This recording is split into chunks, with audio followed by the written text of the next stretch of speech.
How's it going, people? Muscle up day. So it's going to be a tutorial on 3 parts of the muscle up, how to get them and how I got them. So you'll have seen my progress videos that got me to the muscle up. Now I want to talk through in one video exactly what I think you need to be doing to get that muscle up. Right, so part 1. Part 1 is all about the pull of the muscle up. Now you'll see a lot of people saying you must do 10 to 12 pull-ups and all that stuff.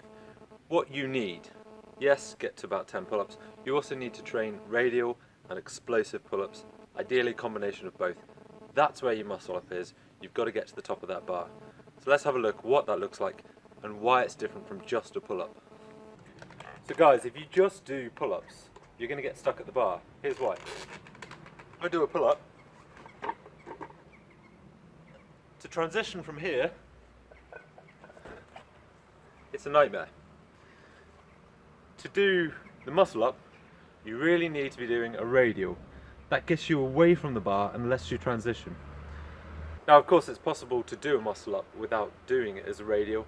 That's a strict muscle up that you're only going to get way in the advanced progressions after you've got a more, not keeping muscle up, but a bit more of a momentum muscle up.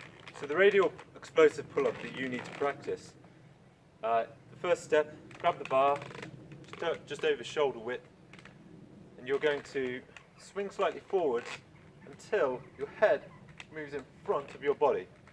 At that point, you're at the most explosive and you're going to pull as hard as you can to get above the bar. Remember, this is just the first part, so just practice this part in isolation.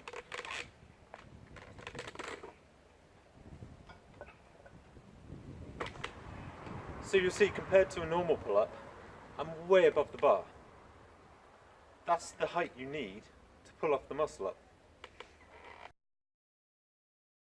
Alright guys, part 2 of the muscle up is the transition. So you've pulled up above the bar, now you've got to transition over the bar. Now you've got a few options with this to train this part. One is the way I'm going to demonstrate now, which is an L-sit transition, which I use on my bars. 2, a lat pull down to simulate the bar transition. And 3, your negative muscle up. Negative muscle up is something you should probably do for all stages, but this is very specific for part 2, is how I would train it.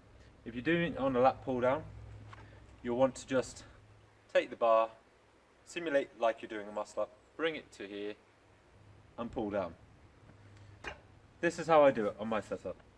So I get a band, sit down in an L-sit, grip the bar and push up just like in part 2 of the muscle up, the middle part of the muscle up.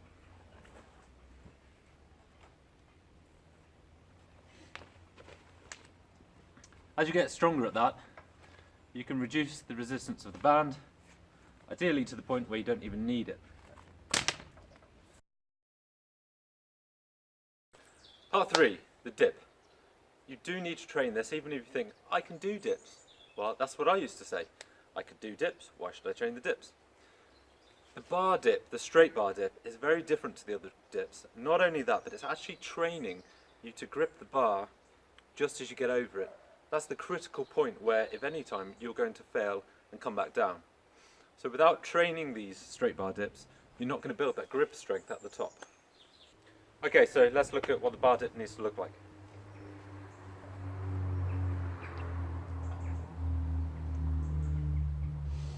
So you want to come down into an L-sit,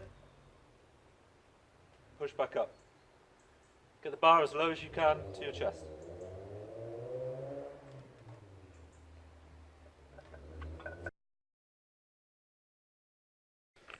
Okay, so that's it for the tutorial, and hopefully if you practice those, you'll be able to do the muscle up.